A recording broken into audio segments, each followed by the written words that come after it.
Produksi Balpirik dan Karol Superpil mempersembahkan drama radio serial Tutur Tinular. Tutur Tinular, sebuah sandiwara radio serial dengan latar belakang sejarah runtuhnya Singasari dan berdirinya Kerajaan Majapahit.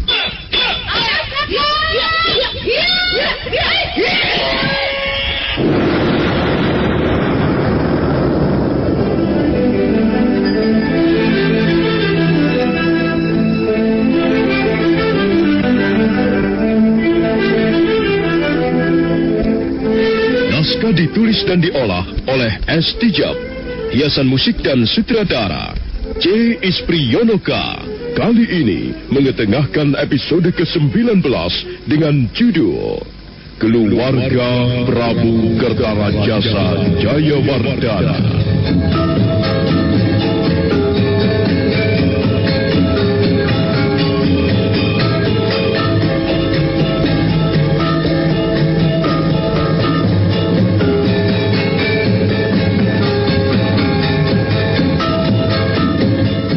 Seri ke-541 ini didukung oleh para pemain M. Abud sebagai Arya Dwi Pangka, Rio sebagai Panji Ketawang, Ferry Fadli sebagai Arya Kamandanu, dan Asdi Suhastra pembawa cerita.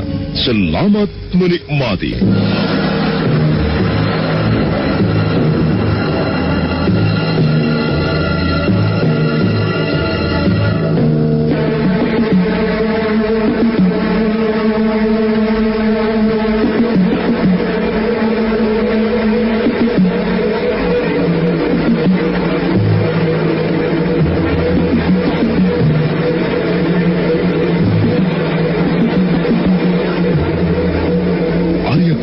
Terkejut. Demikian pula Sakawuni dan Panji Ketawang. Mereka bertiga berpaling ke arah gundukan tanah yang di atasnya banyak ditumbuhi rumpun semak belukar. Dengan jelas telinga mereka dapat mendengar seorang laki-laki melantunkan bait-bait syair. Suaranya tenang berwibawa, dan bait-bait syair itu seolah-olah muncul dari balik kabut gaib yang menyelimuti permukaan desa Manguntur. Aku menyeret kaki menuju rembulan pagi hari. Separuh lebih usiaku habis untuk mencari. Keringatku kering dihisap musim kemarau panjang. Tak bisa lagi aku tertawa berderai. Api kegembiraan telah sirna ditiup sang maruta. Api seorang laki-laki pantang berputus asa. Untuk apa tidur nyenyak makan enak jika kehormatan diinjak-injak? Harga diri adalah barang yang paling mahal. Martabat dan kehormatan harus direbut dari tangan musuh.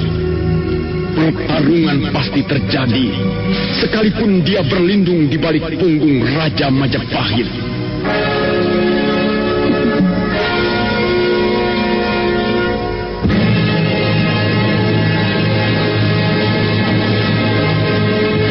Sesosok manusia muncul dari rumpun semak belukar, kemudian melompat bagaikan terbang melintasi dahan pohon pungur.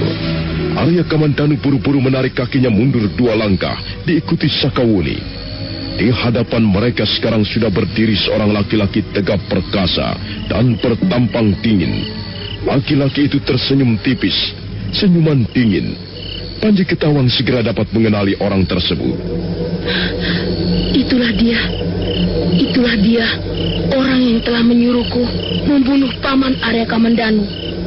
Maaf, Tuan. Kehadiran Tuan yang tiba-tiba membuat kami semua terkejut. Siapakah Tuan ini sebenarnya? Manusia lahir ke muka bumi dalam keadaan telanjang bulan. Pakaian hanyalah embel-embel hidup yang tak banyak gunanya. Demikian pula sebuah nama. Menurut pendapat saya, nama itu penting artinya. Nama adalah sebuah tanda kehadiran seseorang di dunia fana. Nama adalah sebuah pertanggungan jawab. Itu pendapatmu. Terserah dengan pendapatmu. Bagiku nama tidak penting. Aku tidak pernah silau memandang nama seseorang. Baiklah. Itu hak Tuan. Sekarang kami ingin tahu, mengapa tiba-tiba Tuan hadir di tengah-tengah kami? Itu pun bukan urusanmu. Aku bisa datang ke suatu tempat dan pergi ke tempat yang lain sesuka hatiku. Tuan, menurut keponakan saya tadi, Tuan adalah seorang laki-laki yang telah mencampuri urusan keluarga kami. Benarkah Tuan menyuruh Panji Ketawang membunuh pamannya sendiri? Bagaimana kalau misalnya benar? Dan bagaimana kalau tidak? Kalau benar, tentu saja kami merasa tidak senang. Kami tidak senang ada orang lain mengganggu ketentraman keluarga kami. Panji Ketawang adalah keponakan kami. Panji Ketawang masih terlalu muda untuk dibujuk dan dihasut. Dan Tuan tidak perlu memperalat seorang bocah kecil untuk membuat perkara dengan saya. Kalau Tuan merasa diri Tuan adalah seorang jantan, seorang prawira, mengapa Tuan tidak mau datang terang-terangan menemui saya? Mengapa harus membujuk dan menghasut seorang bocah cilik? Orang-orang istana mukanya ditutupi topeng. Topeng kayu, topeng tembaga, topeng kulit buaya. Semua topeng tersebut manis dan ramah. Tapi mana ada topeng menyinarkan wajah kejujuran. Setiap kali melihat orang bertopeng, aku mencium hawa yang tidak sedap, hawa kuburan. Di atas pusara disapu bersih, diberi pagar batu yang indah, ditaburi minyak wangi, ditanami bunga-bunga angsoka supaya nampak asri, supaya hawa busuk tidak merembes keluar dan tercium oleh orang-orang lewat. Syair Tuan sungguh bagus. Sepertinya Tuan sedang menyindir seseorang. Iya, sepertinya dia sedang menyindir kita, Kakang Kamandanu. Bagus. Kalau kalian merasa tersindir, mudah-mudahan saja kalian segera sadar dan menanggalkan topeng-topeng kalian di depanku. Tuan mempunyai kemampuan untuk menyusun kata-kata yang hebat. Tapi sayang sekali, belum tentu kata-kata yang hebat diimbangi dengan sikap dan perbuatan mulia. Saya lebih senang kata-kata yang sederhana. Persetan dengan omonganmu, Kamandanu. Kau manusia bertopeng. Kau manusia penuh kepura-puraan. Itukah hasilmu mengabdi kepada Raja Majapahit? Selama ini kau piara Panji Ketawang untuk menutupi dosa-dosamu di masa lalu. Kau curahkan kasih sayang yang palsu kepada bocah itu agar dia melupakan siapa pembunuh orang tuanya.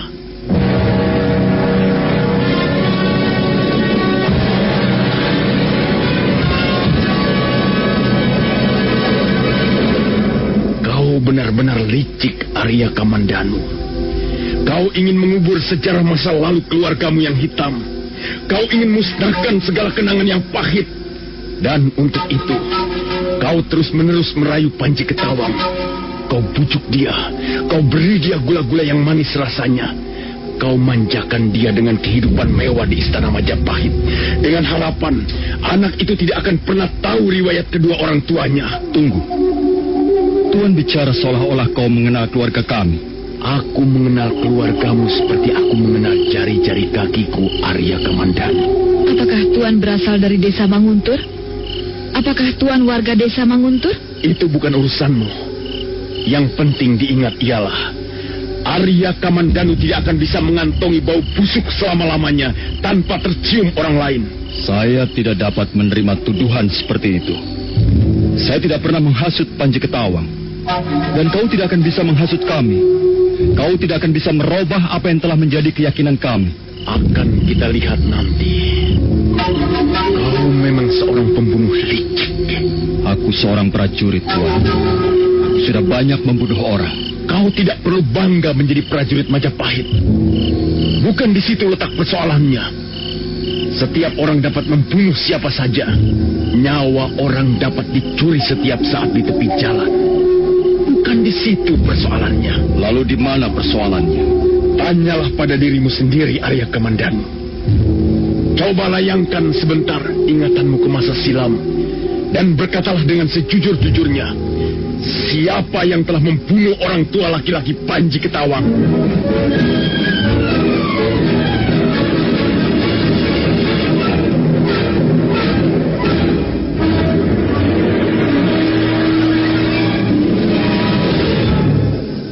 Arya Kamandanu tersentak. Ingatannya segera melayang ke peristiwa masa silam. Waktu itu dia sedang bertarung dengan kakak kandungnya sendiri, Arya Dwi Pangga. Waktu itu Arya Kamandanu sedang panas hati karena kemelut yang menimpa keluarganya. Pertarungan itu segera selesai ketika Arya Dwi Pangga tercemplung ke dalam sebuah sumur yang dalam. Peristiwa itu memang sudah lama sekali terjadi, tapi mendadak sekarang menjadi segar lagi dalam ingatan Arya Kamandanu. Bagaimana, Kamandanu? Apakah kau berani berkata jujur di hadapanku?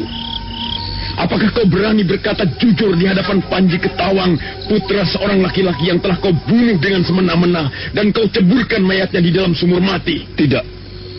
Bukan seperti itu peristiwa yang sebenarnya. Kau tidak bisa mengingkari, Kamandanu. Akulah saksi. Akulah saksi yang masih hidup sampai sekarang ini. Aku melihat jelas seluruh peristiwa itu dengan mata kepalaku sendiri. Kau tidak mungkin bersembunyi di balik topengmu, Kamandanu. Bukan seperti itu peristiwa yang sebenarnya.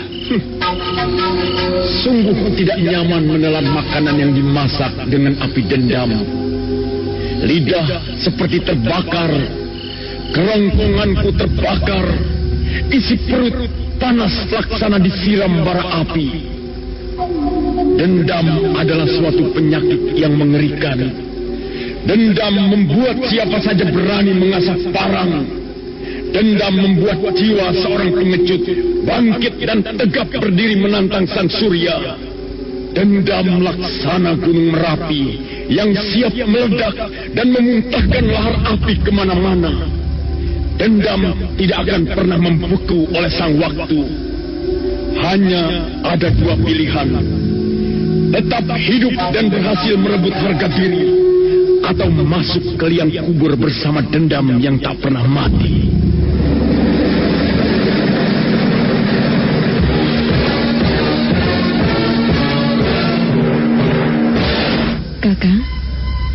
Kakang Kamandanu? Kakang? Orang itu sudah pergi. Siapa orang itu? Sepertinya dia dapat mengenal dengan baik keluarga kami. Dan sepertinya dia tahu peristiwa itu. Mungkin saja dia salah seorang warga desa yang kebetulan melihat peristiwa itu, Kakang. Aku jadi penasaran, Wuni. Aku akan berusaha menyingkap rahasia di balik kehidupan pendekar aneh itu. Maksudmu? Aku akan menyusulnya. Lalu, bagaimana dengan kami? Kau tunggu bersama Panji Ketawang di sini. Aku akan mengejar laki-laki aneh itu. Sebentar lagi aku akan kembali. Aku benar-benar penasaran, Wuni. Aku harus tahu siapa dia.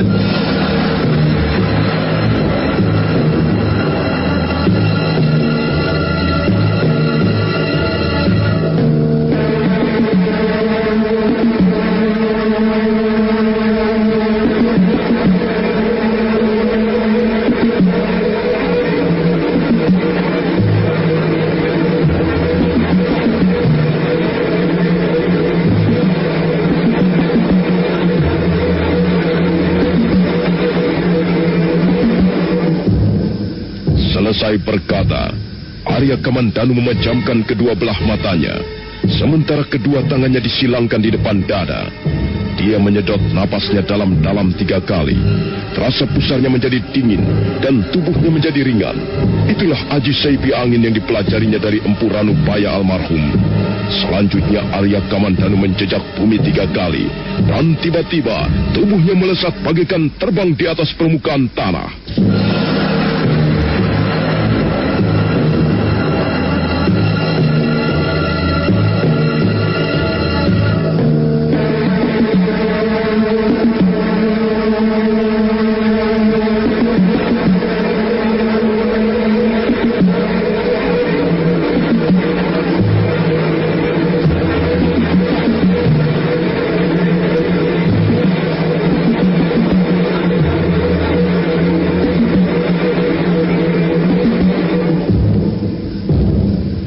Arya Kamandanu terus berlari menjelajahi daerah berbukit-bukit di sebelah selatan desa Manguntur.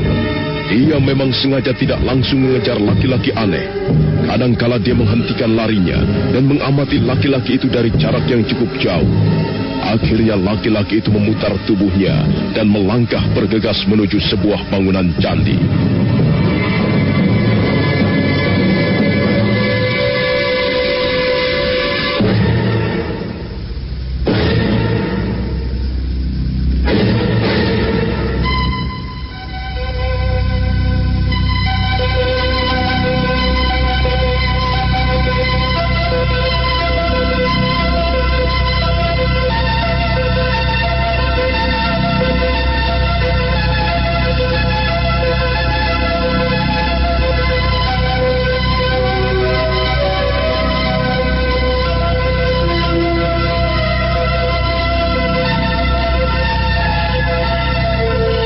Arya Kamandanu tertegun sesaat lamanya.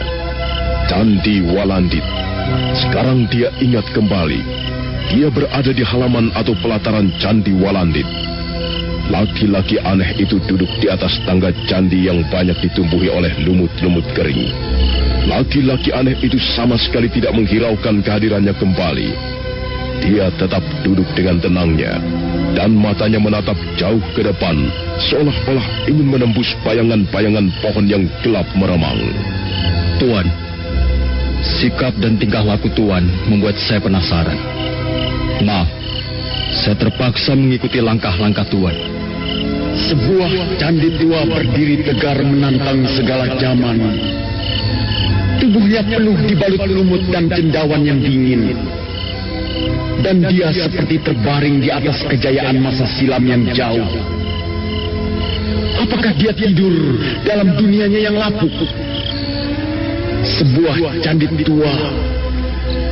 Andai kata dia bernyawa dan pandai menulis sastra, semua orang dapat membaca karyanya yang indah tentang riwayat raja-raja Jawa, tentang rakyat yang hidup melarat dan sengsara, tentang angin yang bertiup membisikkan dongengan dari bukit-bukit yang jauh, tentang kisah cinta dua remaja yang terbaring berendam di dalam telaga asmara, tentang apa saja yang pernah disaksikannya.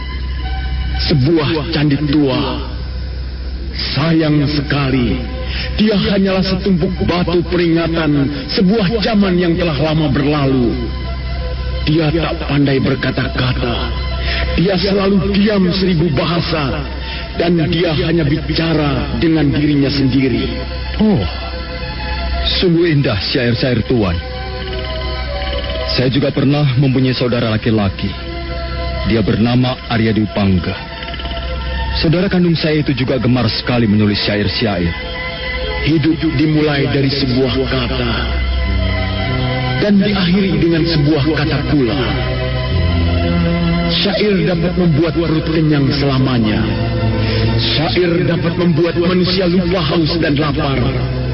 Syair dapat menghubungkan insan dengan zat keabadian. Maaf Tuan, apa maksud Tuan melantunkan bait-bait syair? Oh maaf, Tuan benar-benar telah membuat saya penasaran. Aku tahu kau akan mengikuti aku, Kamandanu. Saya ingin mengenal Tuan lebih dekat. Aku tidak. Sebab sudah sejak lama aku mengenal siapa dirimu. Apakah Tuan berasal dari desa Manguntur? Apa urusanmu? Tuan harus berterus terang pada saya. Tuan harus mengatakan siapa diri Tuan yang sebenarnya.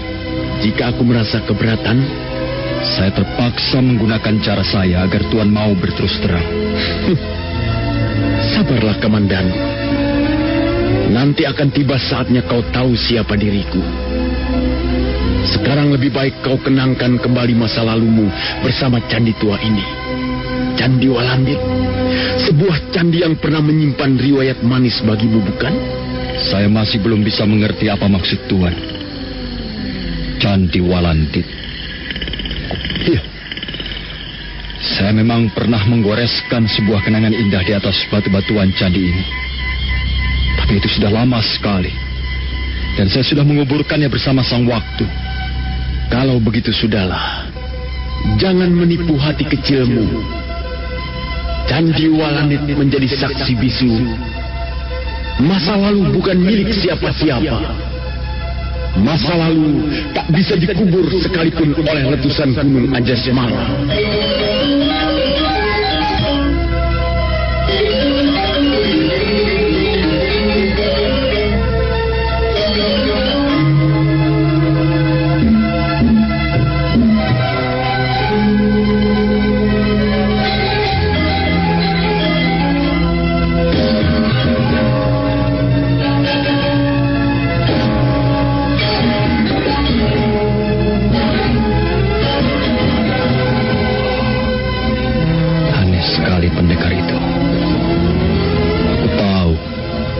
sengaja membawaku kemari, ke Candi Walandit.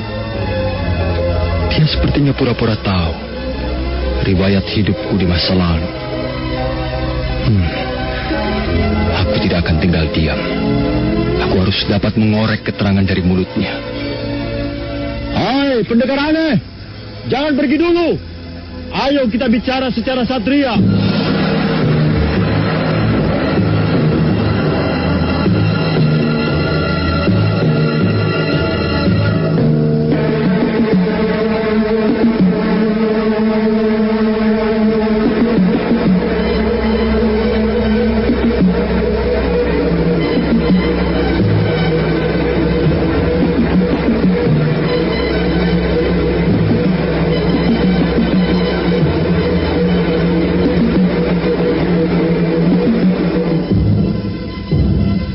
Arya Kamandanu benar-benar dibuat penasaran.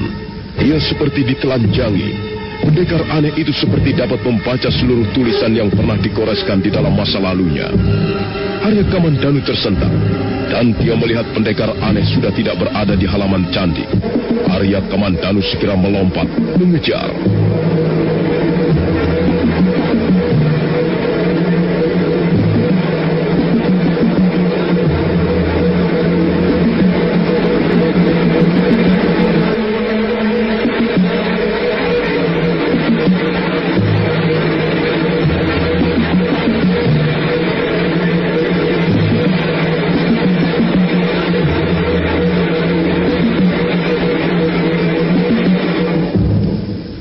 Kamandanu melompat berlari meninggalkan halaman Candi Walandit. Bangunan tua itu bagaikan makhluk purbakala yang senantiasa berjaga-jaga melindungi daerah-daerah di sekitarnya. Bayangannya temaram dalam cahaya bulan. Arya Kamandanu terus berlari-lari menyusul pendekar aneh. Dan tak lama kemudian mereka pun sudah tiba di tepi padang ilalang.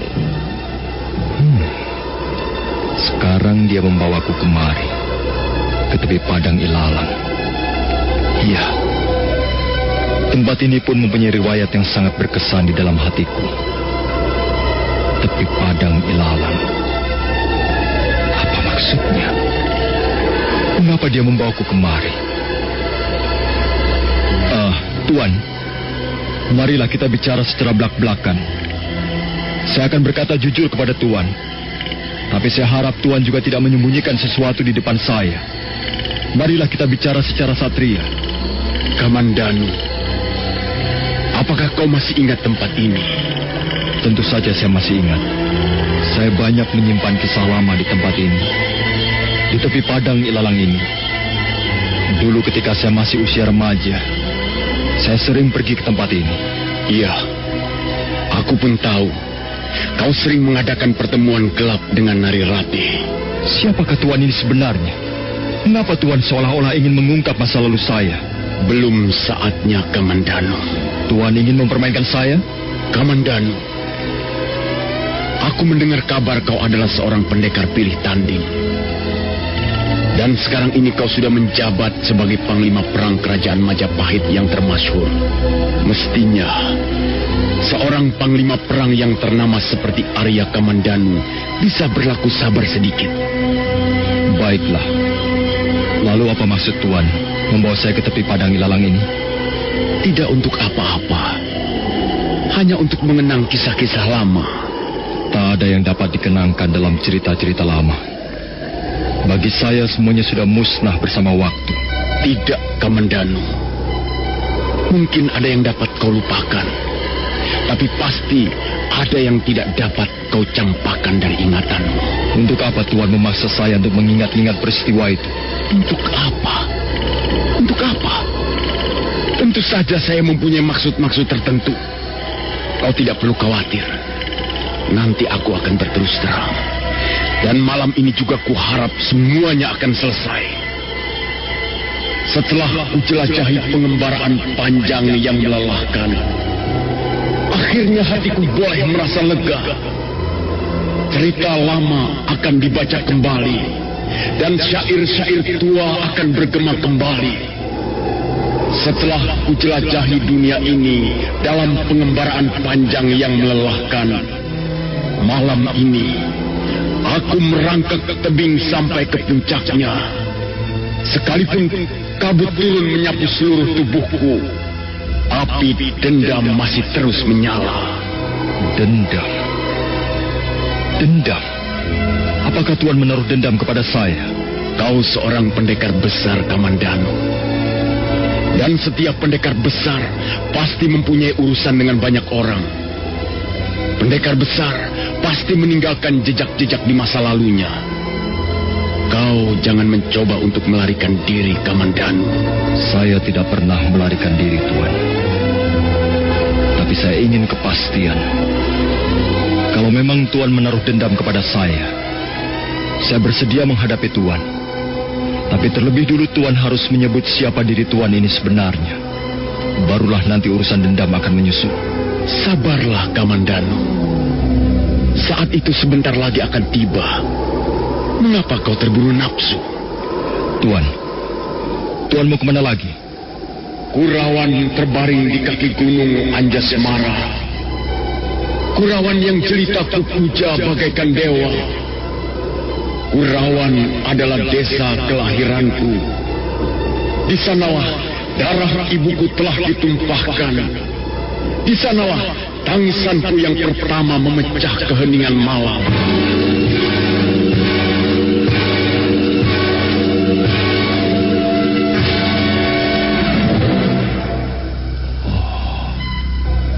Kurawan. Dia bermaksud membawaku ke Kurawan. Apa yang diinginkannya? Dia mengatakan bahwa Kurawan adalah desa kelahirannya. Desa di mana ibunya telah menumpahkan darah untuk melahirkannya ke muka bumi. Lalu apa hubungannya denganku? Mengapa dia seolah-olah ingin menyeretku datang ke desa ini? Kurang ajar. Aku benar-benar dibuat penasaran. Orang ini pasti mempunyai sesuatu yang dirahasiakan. Baiklah. Aku harus dapat menyingkapkan rahasia itu. Aku harus dapat mengorek keterangan dari mulutnya. Hai, Tuan Pendekar, tunggu. Marilah kita bersama-sama pergi ke Kurawan.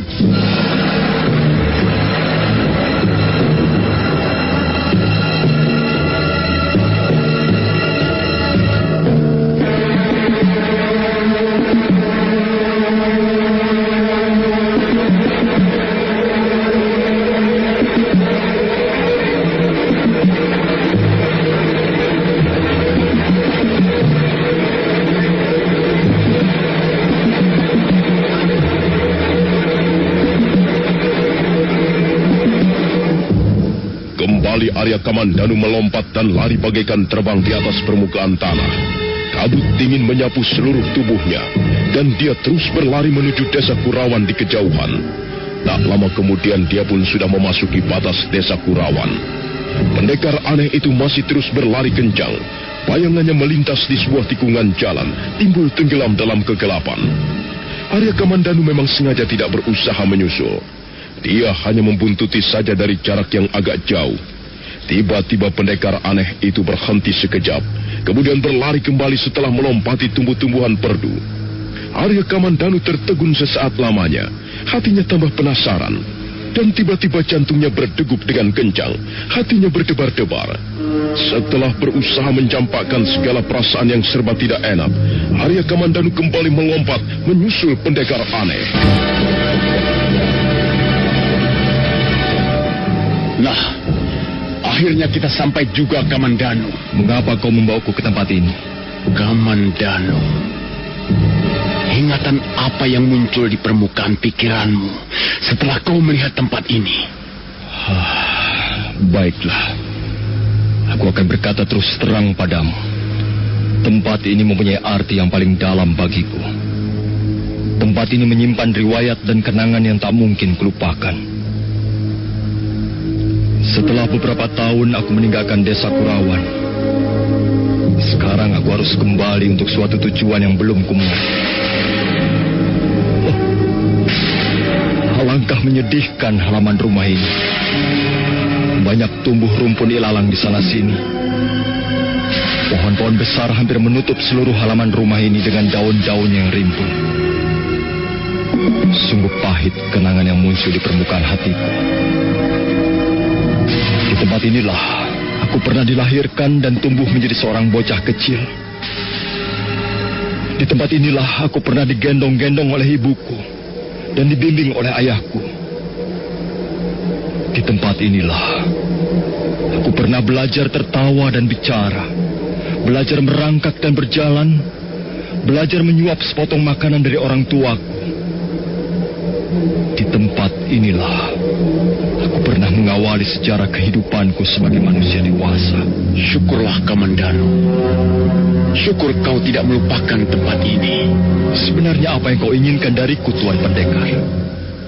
Aku tahu kau sengaja memancingku datang ke tempat ini, dan kau ingin agar aku mengenangkan sesuatu yang berkaitan dengan tempat ini. Apa maksudmu sebenarnya? Seorang bocah berlari-lari kecil di pematang sawah. Dadanya telanjang dan wajahnya memancarkan 1000 kejujuran. Matanya bersinar dan mulutnya berteriak menyebut ayah. Seorang bocah dengan manja meletakkan kepalanya dalam dekapan bapaknya. Jika malam turun merentangkan sayap-sayapnya yang gelap, si bocah tidur dalam usapan kidungan ibunda tercinta. Dan roh-roh jahat tak berani menjamah ketentramannya. Malam pun lewat tanpa daya. Si bocah terbangun dan melihat fajar pagi datang menghampirinya. Masa kanak-kanak adalah masa yang paling indah. Indah bagaikan bunga-bunga di taman sari. Indah bagaikan tinggal di istana mimpi. Masa kanak-kanak mengalir bebas dan merdeka seperti sungai di daerah pegunungan. Mengalir dengan tenang, jujur dan suci. Maaf, Tuan. Saya bukan bermaksud memuji. Tapi syair Tuan benar-benar dapat menyentuh perasaan saya yang paling dalam. Terima kasih. Aku memang tidak bisa hidup tanpa syair. Saya mempunyai saudara kandung. Dia bernama Arya Dipangga. Dia pun sangat menyukai syair. Tapi sayang sekali. Mengapa? Ada apa dengan saudara kandungmu itu? Ya, karena suatu sebab yang tidak pernah saya mengerti.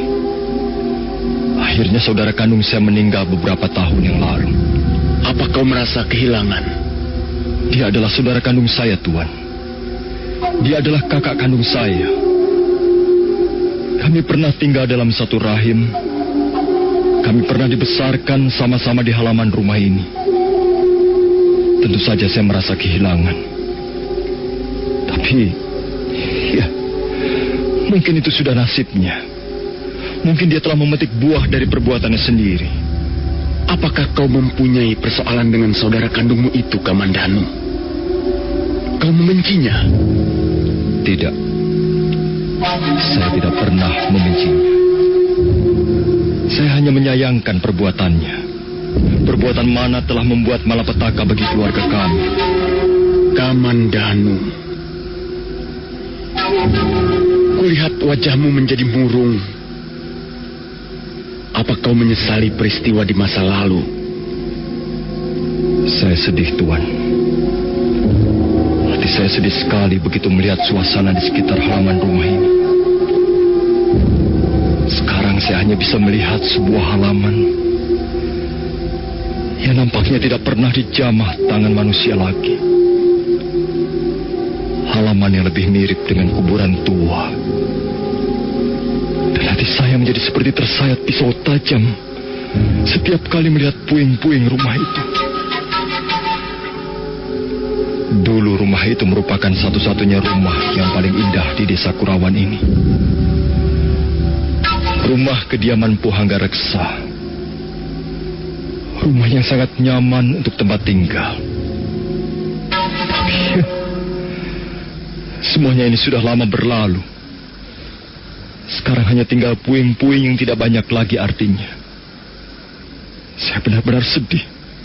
Kamandanu, kau adalah seorang panglima perang kerajaan Majapahit.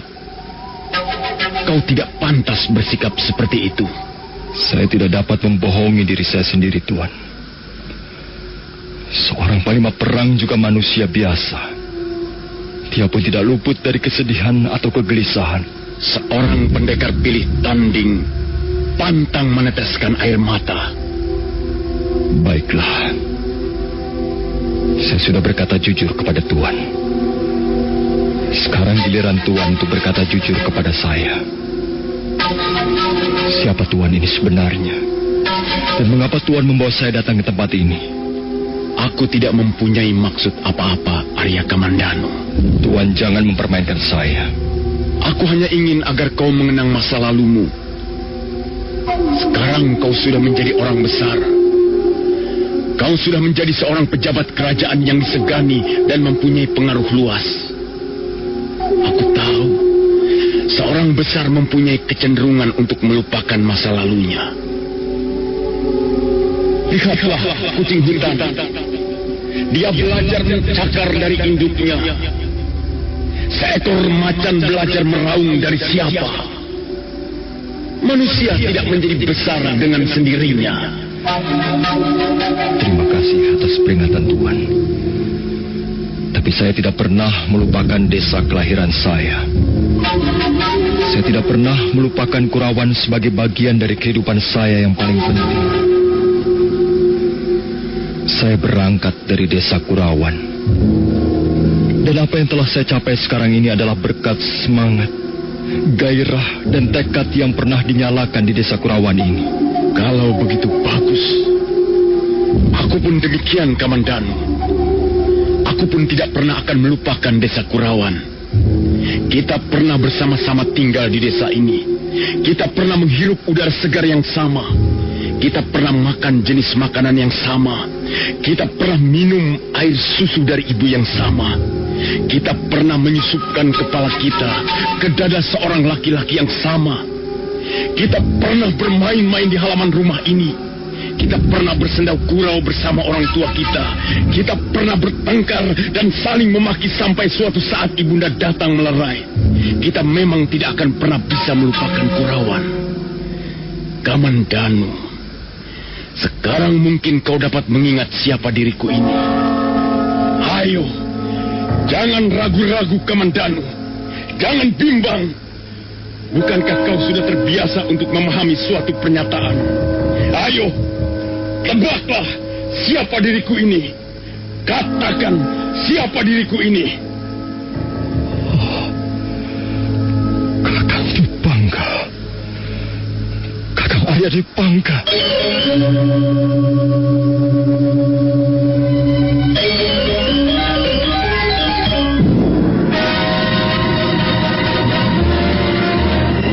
Saudara pendengar, bagaimanakah kisah selanjutnya? Ikutilah terus drama radio serial Tutur Tinula.